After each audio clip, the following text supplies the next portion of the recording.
ñu ngi leen di nuyu di leen jaajëfal yéen ñiy safoo suivre chaîne bi di VVTV ñu leen dalalaat ci seen jàngatu bés bi tey nag dañuy ñëw ci bilan wu Macky Sall depuis 2012 ak léegi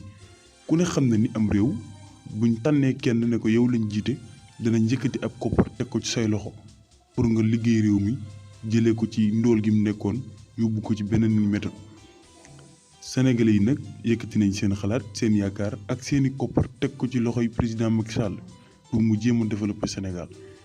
seeni juróom seeni fukk ak seeni ñaar dërëm buñ ko dajalee lépp ñu wekku ko ngir lan moo mën a liggéey Sénégal mu jëm ca kanam ku ne xam na ni sénégalais mënta xëy te du seq li nga xamante ni mooy wàllum jënd ak njaay suñu yaay ji nekk ci bopp koñ bi am na ci part de responsabilité ki nga xamante ni moo nekk ci marché bi am na ci part de responsabilité. bu jigéen bi nekk ci ko moom it am na ci part de responsabilité bu mag ndax sénégalais yu ci bëri bu ñu xëyee faaw ñu jënd lu ñu def ci seenu biir pour mën a nekk à l'aise xaalis boobu yëpp nag moom la ñuy dajale joxaat ko njiital réew mi pour mu mën cee liggéey mais tey la réew mi gën a ñàkk tey lañ gën a ndóol tey lañ gën a pauvre tey lañ gën a doon ay baadoola réew mi am ku mu am ndey ak ku mu amul ndey dóor doom ak làq doom ñu xool 2012 ak léegi ba xam lan la ci liggéey. 2012 ñu ngi ko jox 2300 milliards 2013 2513 milliards 2014 2732 milliards 2015 2869 milliards 2016 322 milliards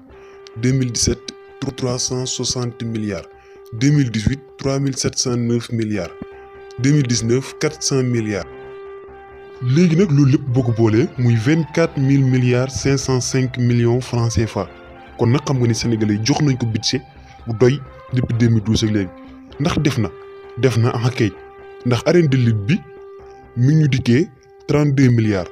ci président chinois bi nee na don la mu jël 30 milliards def ko ci building administratif Dakar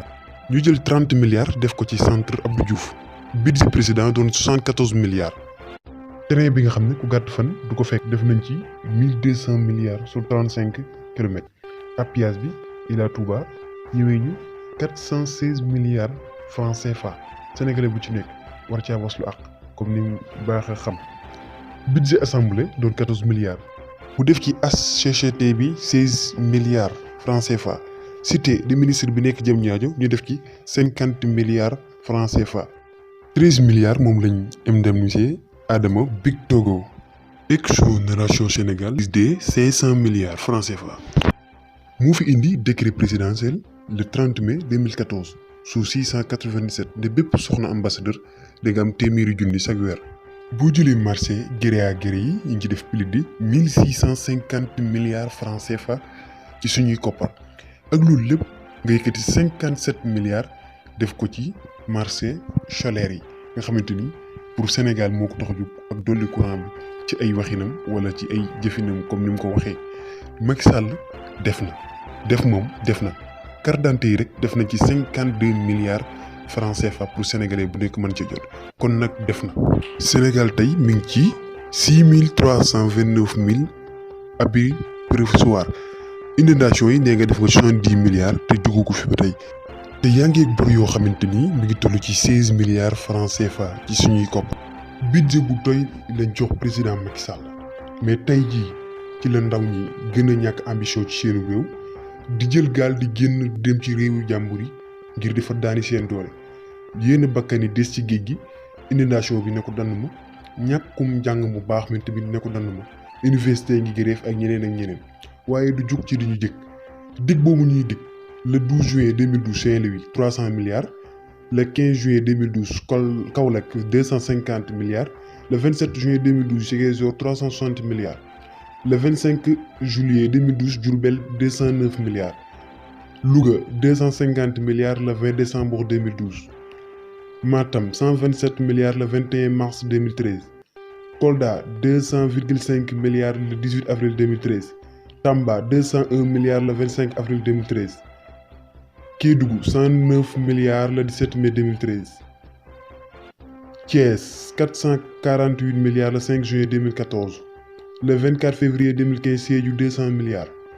le 15 avril 2015 Kaffrine 206,79 milliards le 20 juillet 2016 Dakar 1800 milliards francs CFA ci suñuy koppar. ak loolu lépp teewut tey lañ gën a doon ay pauvre gën a ñàkk gën a doon ay baadoola ndax suñu gaz pétrole lekk nañ ko te génnagul suñuy ressources naturelles kenn xamul fan la nekk suñu économique daanu suñu ndawi réew ñu koy ñàkk ci géej gi. boole kook duñu gëmloo ni réew mi amul pétrole amul gaz waaye yàlla mi dara tëwul feeñal na sàcc yi nga xamante ni ñoo nekkoon ci réew mi doon sàcc suñu alal di ko pasaree sàcc wala criminel nekku ci kaso yi waaye mi ngi ci biir palais di soli costume di dawal ci 4x4 yi di wax nag président Macky Sall ñun wax dëgg fa yàlla bu dee yàlla dëgg rek la bëgg doyal nañ sëkk. troisième mandat moom jërul sax nga di ko xalaat ci mim réew wax dëgg fa yàlla doyal na. di leen gërëm di leen jaajëfal leen jox dig daje ba beneen yoon ci beneen numéro jaa ngeen jëf.